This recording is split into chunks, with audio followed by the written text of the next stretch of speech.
अस्सलामुअलैकुम वरहमतुल्लाहि वबरकातुहू। नाज़रीन, मैं आपका मेज़बान हाफ़िज़ मोहम्मद फ़सीहुद्दीन मेदक और आप देख रहे हैं मेदक फास्ट न्यूज़। आइए डालते हैं आज की खबर पर एक नज़र।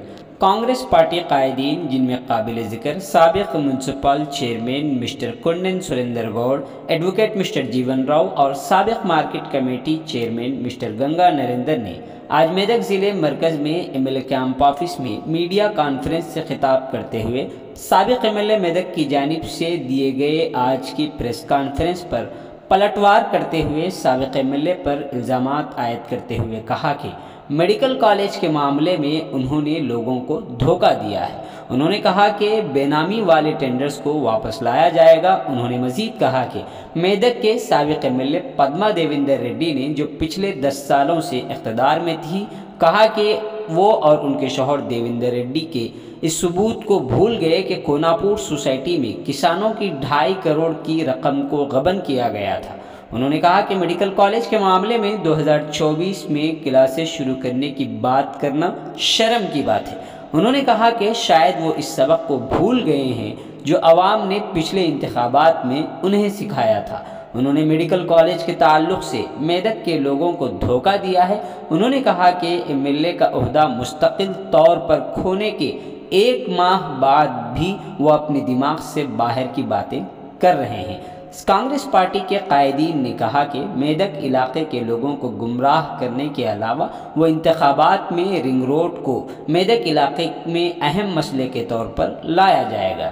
ये बदकिस्मती की बात है कि पूरी रिंग रोड साबिक़ एमएलए पद्मा देवेंद्र रेड्डी की बेनामी ज़मीनों के करीब डिज़ाइन की गई है। उन्होंने अपने इल्ज़ामात में मज़ीद कहा कि 10 साल के इक़्तिदार के दौरान आम लोगों और मुतवस्सित तबके के साथ इंतहाई नारवा सलूक किया गया है। उन्होंने साबिक़ एमएलए से सवालात पूछते हुए कहा कि मेदक में outer ring road, Ghanpur check dam की ऊंचाई और दीगर कई चीज़ें आखिर कहाँ हैं। अलावा इस प्रेस कॉन्फ्रेंस में कई एक बातें कही गई हैं। इस प्रेस कॉन्फ्रेंस में साबिक़ municipal chairman mister Kundan Surender Goud, block Congress सदर मोहम्मद हफीजुद्दीन, कांग्रेस पार्टी के सीनियर लीडरान मंगा मोहन गौड़, टी अनिल कुमार, शेखर, दायरा रवि, बोदुला कृष्णा, पवन कुमार, मुन्ना, नागराजू, रामचंद्र, मंसूर, पद्मा मनोज, मिर्ज़ा अहमद अली बेग, भूपति, इस्माइल, करीम, संजू के अलावा दीगर कांग्रेस पार्टी कायदीन शरीक रहे। आइए इस सिलसिले में एक तफसीली रिपोर्ट आप हजरात के पेश खिदमत। डिमांड काదు रिमांड చేస్తున్నామని చెప్పేసి 2-3 విషయాల్లో ఉచితమైనటువంటి సలహాలు ఇవ్వబోయినారు. ప్రజలు పదవి ఉడగొట్టి కనీసం ఇంకా నెల రోజులు పూర్తి కాకముందే ప్రజల్లో నేను ఇంకా ఉన్నాను అనే ఒక ఉనికిని చాటుకునే ప్రయత్నం. ప్రజలు ఆల్రెడీ తిరస్కరించారు మిమ్మల్ని. 10 ఏళ్లుగా మీ పరిపాలనలో ప్రజలు విసుగు చెంది 10 ఏళ్లుగా మీ పరిపాలనలో మెదక్ ప్రాంతాన్ని వెనకబడేసిరనే ఉద్దేశంతోనే మీ వల్ల దేవేంద్ర రెడ్డి గారి వల్ల మెదక్ ప్రజలు ఇబ్బందులకు గురయ్యి మరి ఒక యువ ఎమ్మెల్యే విద్యావంతుడైనటువంటి రోహిత్ రావు గారికి ప్రజలు పట్టాభిషేకం చేశారు. మరి విద్యావంతుడు రోహిత్ రావు గారికి ఈ యొక్క నియోజకవర్గాన్ని అభివృద్ధి చేసే విషయంలో ఒక విజన్ ఉంది. 30 ఏళ్లుగా వారి కుటుంబం సుదీర్ఘమైనటువంటి రాజకీయం ఉన్నటువంటి కుటుంబం నుండి ఎమ్మెల్యేగా గెలుపొందినటువంటి రోహిత్ రావు గారికి మీ యొక్క ఉచిత సలహాలు అక్కర్లేదు. ముఖ్యమంత్రి శూన్యం ఈ నియోజకవర్గంలో. మేము జిల్లా కేంద్రం తెచ్చినాం, మేము రైలు తీసుకొచ్చినాం, లేకపోతే మీ అభివృద్ధి చేసామని చెప్పేసి గొప్పలు చెప్పుకుంటున్నారు తప్పించి ఎక్కడ కూడా ఆచరణ సాధ్యం కాలేనటువంటి మాటలు మాట్లాడుతూ ఉన్నారు. అది మీ విఘ్నతకి వదిలేస్తూ ఉన్నాం. గడిచిన 10 ఏళ్లుగా నియోజకవర్గంలో దేవేంద్ర రెడ్డి గారి యొక్క ఏదైతే టీం ఉందో దోపిడీ కొరకు మాత్రమే ప్రభుత్వం నుంచి నిధులు తీసుకొచ్చారు. అంటే ఈరోజు మెదక్ రింగ్ రోడ్డు విషయంలో మీరు ఎక్కడైతే పొలాలు కొనుక్కున్నారో వాటి మీదుగా తీసుకుపోయే విధంగా ప్రణాళికలు రచించారు. ఇవాళ 7 రూపాయల నిధుల విషయంలో మాట్లాడుతూ ఉన్నారు. 7 రూపాయల నిధుల విషయంలో 10 ఏళ్లుగా జాతర సంబంధించిన వ్యవహారమే కావచ్చు, అభివృద్ధి నిధులే కావచ్చు, దేవేంద్ర రెడ్డి గారి చేతి వాటం ఉందని చెప్పేసి ప్రజలు మరి అధికారులు స్వయాన నిర్ణయించడం జరిగింది. మీ యొక్క అవినీతిని ప్రశ్నించి మీ అవినీతిని ఎండగట్టే ఈరోజు మిమ్మల్ని ఇంటికాడ కూర్చోబెట్టింది.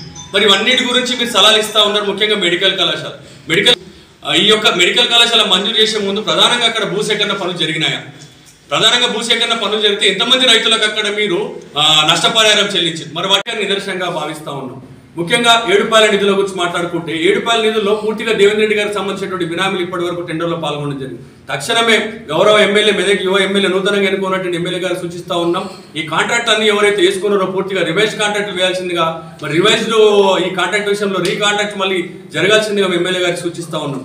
మాకు సలహాలు ఇచ్చే ముందు 10 ఏళ్లుగా మీరు చేసినటువంటి అభివృద్ధి, మీరు ఇప్పటికి కూడా మీ తప్పును తెలుసుకోకుండా ప్రజలు మిమ్మల్ని ఎందుకు ఓడగొట్టిర్రు, ప్రజలు మమ్మల్ని ఎందుకు ఇంటికి అడుగుతారు, నిజంగా మీరు అభివృద్ధి చేసినట్టయితే, నిజంగా ప్రాంత అభివృద్ధి పట్ల మీకు చిత్తశుద్ధి ఉన్నట్లయితే ప్రజలు మిమ్మల్ని మళ్ళీ ఎన్నుకునేవాళ్ళు. కాకపోతే ఇలా మీరు అవినీతి పాల్పడ్డారు, పూర్తిగా అవినీతి, మీ పాలనంత అవినీతిమయమైందని 18 కార్యాలయాలు మీ హయాంలో తరలిపోయింది. దాదాపు 10 ఏళ్లుగా ఈ నియోజకవర్గం పేరిక జిల్లా కేంద్రం ముందు తప్పించి 18 పాలనాపరమైనటువంటి కార్యాలయాలన్నింటి కూడా సిద్దిపేట తరలిస్తుంటే కూడా మీరు మౌనంగా కూర్చున్నారు. ముఖ్యంగా మెదక్ సంబంధించినటువంటి రింగ్ రోడ్ విషయంలో గడిచిన 10 ఏళ్లుగా ఇగో రింగ్ రోడ్ అగో రింగ్ రోడ్ అనుకుంటే 2014లో మరి మీరు ఎన్నికల ప్రచారంలో వాడుకున్నటువంటి రింగ్ రోడ్ 2018లో కూడా మీరు రింగ్ రోడ్ వస్తారని వాడుకున్నారు. 2018 కాకుండా మొన్నటి కూడా జరిగినటువంటి ఎన్నికల్లో కూడా మేము రింగ్ రోడ్ పూర్తి చేస్తాం. 3 సార్లు ఎన్నికల్లో మీరు ప్రచారానికి వాడుకున్నారు తప్పటి ఎక్కడ కూడా భూసేకరణ పనులు పూర్తి కాలేదు. ఎక్కడ మీరు పొలాలు ఉన్న చోట వైపు నుంచి మీరు రింగ్ రోడ్ వేయాలని చెప్పేసి మీకు కుటిల ప్రయత్నం నడుస్తూ ఉంది. సామాన్య ప్రజలకు ఇబ్బంది కలిగించి, మరి మధ్యతరగతి ప్రజలకు ఇబ్బంది కలిగించే విధంగా మీ ప్రయత్నాలు ఇవన్నీ తిప్పికొట్టబోతా ఉన్నాం. మీరు చేసిన ప్రతి పని కూడా రివైజ్ చేసుకోబోతా ఉన్నాం. ప్రజలు మాకు అధికారాన్ని ఇచ్చింది, మేము నిజంగా కూడా మంచి చేయబోతా ఉన్నాం, మీకంటే మెరుగైనటువంటి పాలన అందిస్తామని ఒక ఆశతో నమ్మకం నమ్మకం ఇచ్చినటువంటి అయితే అధికారం ఉందో ఖచ్చితంగా ప్రజల కొరకు పనిచేస్తాం, ప్రజల ఆశయాలను ప్రజల నమ్మకాన్ని మమ్మగా కూడా పనిచేస్తామని తెలియజేస్తా ఉన్నాం. ముఖ్యంగా మాకు మరి చైర్మన్ పదవి ఊడదీసినందుకు హైకోర్టులో స్టే విషయంలో మీరు ముఖ్యంగా స్పష్టత ఇవ్వాల్సిన అవసరం ఎంత ఉందో, 2.5 కోట్లు మీరు తిరిగి రైతులకు ఎప్పుడు జమ చేస్తారో అనే విషయంలో స్పష్టత ఇవ్వాల్సిన అవసరం ఉంది. అదేవిధంగా ఏడుపాయల్లో 10 ఏళ్లుగా అవినీతి జరిగిందని చెప్పేసి ఏదైతే దేవేంద్ర రెడ్డి గారు అబద్ధ ప్రమాణం చేసిర్రో, మరి ఆ యొక్క ప్రమాణం వెనుక జరిగినటువంటి అక్రమాలు ఏవైతే ఉన్నాయో 10 ఏళ్లుగా మీరు ఎంతవరకు దోచుకున్నారో మరి దాని మీద మీరు స్పష్టత ఇవ్వాల్సిన అవసరం ఉంది. లేనటువంటి పరిస్థితి ఇలా, మరి చిన్నపాటి వర్షం కురిస్తే కూడా మోకాళ్ళతో నీళ్ళు వచ్చేటువంటి పరిస్థితి, అది మీ పరిపాలన. మరి ఆగ మేఘాల మీద ఎన్నికలు వస్తున్నాయని చెప్పేసి ఓట్లు దండుకోవాలన్న ఒక ఉద్దేశంతో మరి చాలా పనులు పూర్తి కాకముందే మీరు ఇలా డబుల్ బెడ్రూమ్ మంజూరు చేస్తా ఉన్నారు. మరి డబుల్ బెడ్రూమ్ల విషయంలో కాంట్రాక్టర్ దగ్గర నుంచి మీకు ఎంత అందిందో విషయాన్ని కూడా చాలా స్పష్టత ఇవ్వాల్సిన అవసరం ఉంది. ముఖ్యంగా మరి ఎన్నికల సందర్భంలో మీరు అనేక కుల సంఘాలకు ఇచ్చారు, ఇలా కుల సంఘాలకు మీరు కాగితాల మట్టుకే ప్రొసీడింగ్ ఇచ్చారు. మరి నిధులు ఎక్కడున్నాయి, వాటి నిధులు ఎక్కడి నుంచి తీసుకొస్తారో కూడా మీరు స్పష్టత ఇవ్వాల్సిన అవసరం ఉంది. ఇలా ఎన్నికల కొరకు కుల సంఘాలను ఇలా మీరు వాడేసుకొని కుల సంఘాలకు మీరు అయితే ప్రొసీడింగ్ ఇచ్చారో వాటి నిధులు ఎక్కడి నుంచి తీసుకొస్తారో కూడా మీరు స్పష్టత ఇవ్వాల్సిన అవసరం ఉంది. ఇవేవి చెప్పకుండా మీరు మేము డిమాండ్ కాదు, మేము రిమాండ్ చేస్తా ఉన్నామని చెప్పడం మీరు మానుకోవాలి.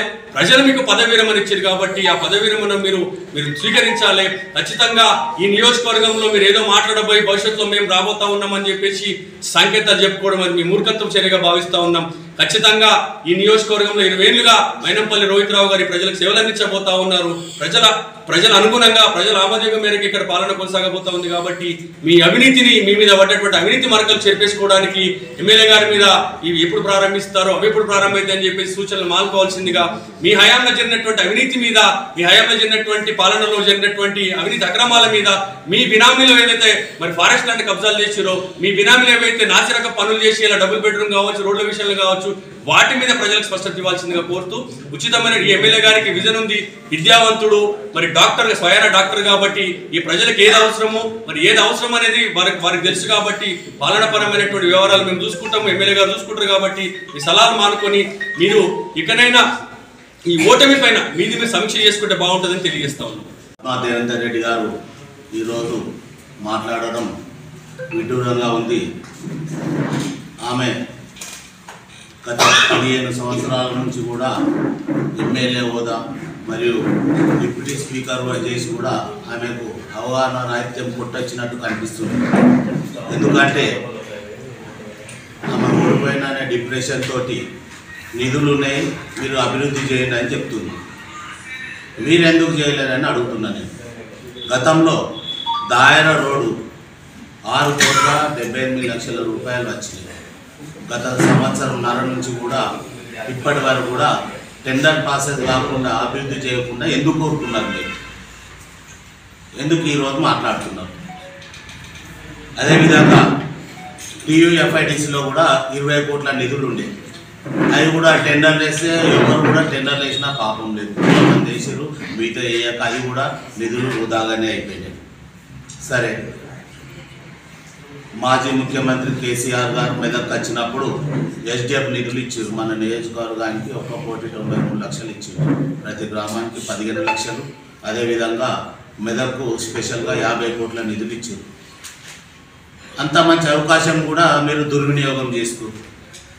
మీరు ఏదైతే ఉందో అది ఎస్టిమేషన్ వేసి తొందరగా టెండర్లు పెడితే డబ్బులు వచ్చేది, పని చేసేది ఉండే. ఇప్పుడు ఈమె మాట్లాడే అన్నీ కూడా డబ్బులు లేని, ₹1 డబ్బులు తేలే కానీ మా నిధులు ఉన్నాయి, మీరు అభివృద్ధి చేయండి అని చెప్తుంది. ఎక్కడ నిధులు ఉన్నాయో చూపించమని చర్చకు సిద్ధమా అని కూడా డిమాండ్ చేస్తున్నాను. దానికి ఒక విధానం ఉంటుంది. నువ్వు మెడికల్ కాలేజ్ అంటే ఏమనుకుంటున్నావు, చాక్లెటా? మెడికల్ కాలేజ్ ఇచ్చిన అంటే మెడికల్ కాలేజ్ అంటే దానికి ఒక విధానం ఉంటుంది. నువ్వు మెడికల్ కాలేజ్కి ల్యాండ్ పూలింగ్ చేయాలి, ల్యాండ్ పూలింగ్ చేసిన తర్వాత డిమార్కేషన్ చేయాలి, డిమార్కేషన్ చేసి దాన్ని మెడికల్ అండ్ హెల్త్ డిపార్ట్మెంట్ అప్పచెప్పాలి. అప్పుడు వాళ్ళు బడ్జెట్ కేటాయిస్తే టెండర్ ప్రాసెస్ అయిన తర్వాత నువ్వు ప్రాసెస్ చేయాలి. అప్పటి వరకు నువ్వు ఫౌండేషన్ స్టోన్ వేయదు. అలాంటిది ఎలాంటి ప్రాసెస్ లేకుండానే నువ్వు వేసేసినావు, అధికారులు వేసేసారు. ఈరోజు నేను చెప్తున్నా, మీరు అనుకుంటున్నారు కానీ ఏదో మేము చేసినాము, ఆడ నిధులు ఉన్నాయని అన్ని బ్లఫ్, అంటే అధికారులు మిమ్మల్ని బ్లఫ్ చేసారు. దీన్ని ఛాలెంజ్ చేసి చెప్తున్నా, మీరు దమ్ముంటే మీ అధికారుల, మీరు మాజీ నాయకుల వస్తే రమ్మని చెప్తున్నా. ఎందుకంటే మెడికల్ కాలేజ్ మీద నేను ఒకవేళ కేసు వేయదలుచుకుంటే principal secretary, health secretary, collector గారి మీద హైకోర్టులో ఒక పిల్ వేసిరు అనుకో, ఆ రోజు ఫౌండేషన్ స్టోన్ మీద ఎవరెవరు ఉన్నారో వారందరినీ కూడా కోర్టుకు లాగలుగుతారు. ఎందుకు ఇట్లా మోసం చేస్తారు ప్రజలను?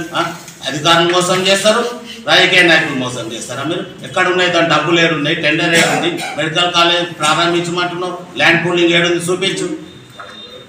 మీరు ఎలాంటిది లేకుండా ఇప్పటికైనా మీరు ఏ రోజైతే ఫౌండేషన్ స్టోన్ వేసారు ఆ రోజు శాటిలైట్ పిక్చర్ కూడా చూసినాం. అంటే ఆ రోజు రైతులు ఇంకా ఎక్కడైతే మీకు ల్యాండ్ కేటాయించారో ఇంకా రైతులు పంట పొలాలు వేసిందే ఉన్నది. అంటే మీరు పంట పొలాలలో ఫౌండేషన్ వేసారు అంటే ప్రజలు అమాయకులా? మళ్ళీ ఈరోజు ఈ విధంగా చెప్తున్నా, అసలు మీకు జ్ఞానం ఉందా అని కూడా అడుగుతున్నా. నేను ఛాలెంజ్ చేస్తారా అని చెప్తున్నా. ఇప్పటికైనా నేను ఛాలెంజ్ చేస్తున్నా, మీకు దమ్ముంటే కోర్టు కూడా కూడాలంటే కూడా 5 నిమిషాల పని కాదు మీకు వేయాలంటే. కానీ మాకు అభివృద్ధి ముఖ్యం కాబట్టి అభివృద్ధిని ఆలోచన చేసి మేము మెడికల్ కాలేజ్కి ఫండ్స్ ఏ విధంగా తేవాలి, ఏవి చేయాలి, స్పెషల్ డెవలప్మెంట్ ఫండ్స్ ఏ విధంగా తేవాలని ఆలోచన చేస్తాం. మీ లెక్క కాకుండా ఇదేదో పంచుకున్నారు మీరు, 50 కోట్లు ఇస్తే 10 లక్షలు 20 లక్షలు డెబిట్లా కాదు మాది. మేము ఒక అధికారిని నియమిస్తాం, అధికారి ద్వారా నిధులను సక్రమంగా పంపిణీ చేసి సక్రమంగా టెండర్ పెడతాం. ఇక్కడ ఉన్న టెండర్ రిజిస్టర్లోనే ఒకళ్ళకన్నా డిప్లొమా హోల్డర్స్ ఉన్నారు. ఆ టెండర్ రిజిస్టర్ కాంట్రాక్టర్ అంతా బినామీలే, ఎవరికి సివిల్ గురించి రాదు. మీ అధికారుల సంగతి కూడా చూపిస్తాను. ఎటువంటి అధికారులు ఉన్నారు ఇక్కడ? ఒక్కరు కూడా సక్కలేరు, ఒక్కరు కూడా ఒక్క నిపుణుని కూడా తెలియలేదు. ఇంత అన్యాయమ్మా. వాళ్ళు చెప్తారు ఏది ఎంత ఉందో తెలియదు వాళ్ళకి, కొత్త కాగితాలు పట్టుకొచ్చి ఇది ఉన్నది అది ఉన్నది అని చెప్తారు.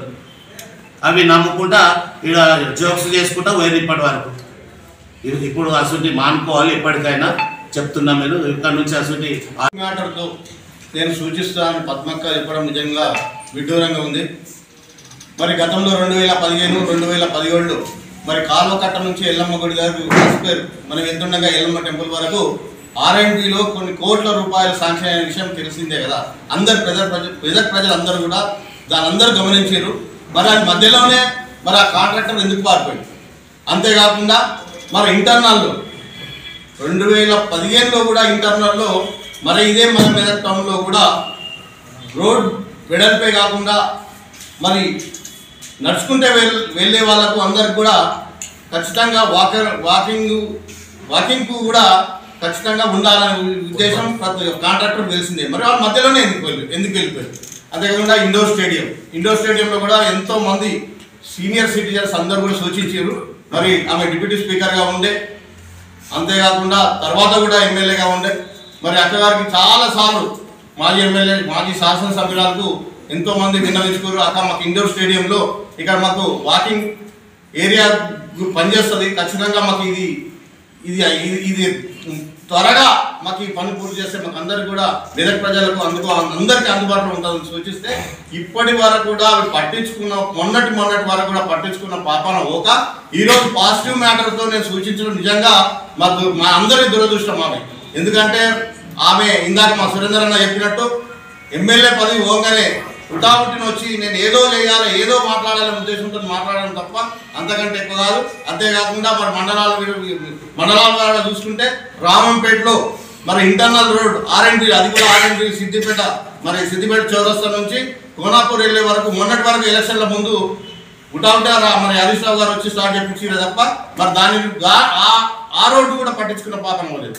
అంతేకాకుండా మరి స్వయాన దేవేందర్ రెడ్డి వాళ్ళ బావమర్ది 2BHK కొరిపల్లిలో ఇప్పటివరకు మధ్యలోనే వదిలేసిండు. లారీల కొద్ది ఇస్తే కూడా తరలించి దేవేందర్ రెడ్డి అమ్ముకున్న విషయం వాస్తవం కాదా అంటున్నాడు. మరి ఇప్పుడు కాలేజ్ వచ్చింది, దీన్ని త్వరగా స్టార్ట్ చేయాలని మీరు సూచించడం నిజంగా విడ్డూరంగా ఉంది. మీరు ఇటువంటి సూచనలు ఇచ్చే ముందు మీరు కొన్ని రోజులు ఓకే పట్టండి. కాంగ్రెస్ ప్రభుత్వం వచ్చింది, కాంగ్రెస్ ప్రభుత్వాన్ని ఎందుకు ఎన్నుకోరు ఇది మీకు తెలియదా? ఇక్కడ నేను మంచి పనులు చేస్తారని మిమ్మల్ని ఎన్నుకోరని మీరు సూచిస్తున్నాం. మీరు సూచించిన అవసరం లేదు. ప్రజలు ఖచ్చితంగా ఒక వాసన మల్లెపూ వాసన వస్తుంటే గాలిగా ఇస్తుంది, కానీ ఇవాళ హనుమంతరావు గారి వాసన 4 దిక్కులు ఇస్తుంది తెలుసు కాబట్టి ఇవాళ మెదక్ ప్రజలు అతన్ని గెలిపించారు, హనుమంతను గెలిపించారు. అది మీరు గుర్తుంచుకోవాలి. మీరు సూచించే విషయం ఏమో మరి అవే ఎక్కడ పోయినా అని మేము అడుగుతున్నాం. అంతేకాకుండా కోనాపూర్ రైతులు మరి రైతులే ఈరోజు దేశానికి వెనుముక. మరి కేసీఆర్ కూడా మరి రైతు బాంధవుడుగా గతంలో ఆయన అనేక ప్రవేశపెట్టిండు రైతుల గురించి. మరి దాని భాగంగా వీళ్ళు పక్కకు పెట్టి మీరు ఏం చేసారు? రైతుల దగ్గర 2,30,00,000 రూపాయలు స్వయాన సొసైటీ చైర్మన్ నుండి దావా చేసినాం. మరి అవి కట్టియాక మాకు సూచించడం తర్వాత ఫస్ట్ మీరు చేసేది ఏం చేయాలి? వీళ్ళు ఏం చేస్తారో గమనించారు. మేము ఏం చేస్తాం అనేది కాంగ్రెస్ ప్రభుత్వం వచ్చింది. ఖచ్చితంగా ప్రజలకు అందుబాటులో ఉంటూ ఇక్కడ ఎమ్మెల్యే ప్రజలకు అందుబాటులో ఉంటారనే ఉద్దేశంతోనే ఇక్కడ ప్రజలు గెలిపి